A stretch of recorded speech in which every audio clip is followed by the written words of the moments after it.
Күн, адам, суу жана башкалар жөнүндө жомок. Автору Амангелди Мисиров. Илгери бир замандарда бүт ааламды муз каптап жаткан. Муз күндөн суранат: "О меримдүү күн, сен мага жаркырап тийчи" деп. Ошондо күн жаркырап тийип, музга жан кирип, суу болуп агыптыр. Суу агып өткөн жерлер гүл зарларга айланып, ар түрдүү жаныбар, түрдүү куштар да пайда болот.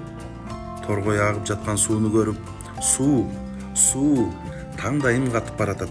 Сенден ичсем болобу?" деп сураныптыр. Суу макул болуп, торгойдун жанына агып келиптир.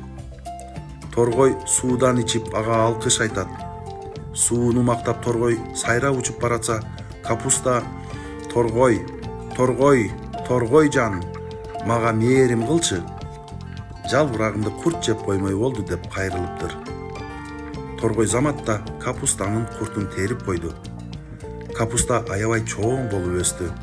Эчки болсо капустаны көрүп: Капуста, сен мага жалбырагыңдан берчи, желинимде сүт калбай баратат, улактарыма сүт керек эмеспи" деди.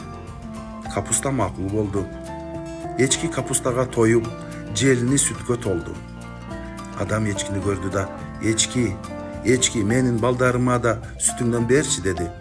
Эчки макул болуп адамга сүтүн берди. Ошентип күндүн музга, муз суусунун торгойго, торгойдун капустага, капустанын эчкиге, эчкинин адамга пайдасы тийиптир. Баса жаратылыштын ушундай улуу керемети менен жашоо уланган. Балдар, эмислер абышка менен коенек жөнүндөгү кызыктуу жомок уккыңар келеби? Келгиле анда, көңүл бөлүп угабыз.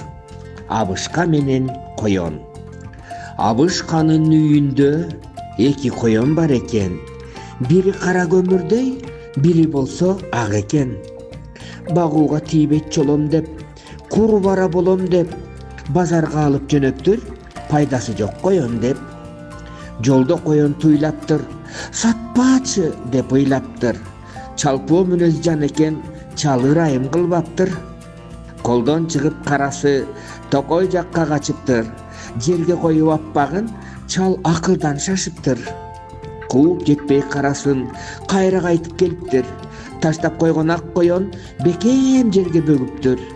Чал базардан калыптыр, кармай албай коенун. Коен качып кеткен соң: "Бүттү менин жомогум,